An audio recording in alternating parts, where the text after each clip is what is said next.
Sugar industries की balance sheet पढ़ने में शायद आपका एक कॉन्फिडेंस लेवल कंपनियों में भी बन जाए। क्यों? एग्जाम्पल आपके सामने रखता हूं, आवाज शुगर।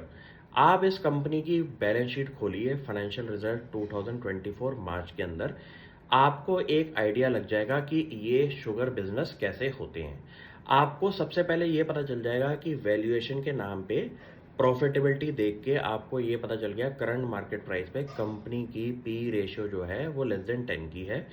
दूसरी चीज, एक साल के टाइम पीरियड में जहां पे मैक्सिमम शुगर कंपनीज ने प्रॉफिटेबिलिटी डिक्लाइन दिखाया है या फिर छोटा मोटा अपसाइड दिखाया है, वहां पे इस कंपनी ने 28% की ग्रोथ दिखाई है।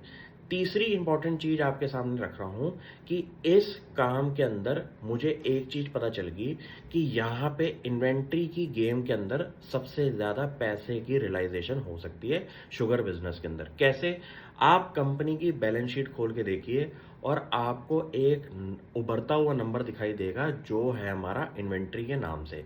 आप एक बिजनेस आइडिया सोचिए कि अगर पिछले साल इन शुगर कंपनीज को प्रॉफिटेबिलिटी नहीं मिली तो उसका रीजन ये था कि शुगर प्राइसेस अगर इंडिया में कम थे तो यहाँ पे रेवेन्यू ग्रोथ भी नहीं होने से फायदा होगा आने वाले फ्यूचर में। क्यों? क्योंकि पिछले साल जब कंपनियों ने अपनी रेवेन्यू ग्रोथ नहीं दिखाई और उस माल को इन्वेंट्री पे रख के ये दिखाया कि छोटा टाइम पीरियड संभाल के अगर हम इन स्टॉक को रखें और आगे जाके बेचें जब हमारे को अच्छा प्रॉफिट मार्जिन मिले अपने प्रोडक्ट पे, तो ये एक वेल अंडरस्टूड स्ट्रेटजी हो सकती है शुगर कंपनीज के अंदर प्ले करने के लिए।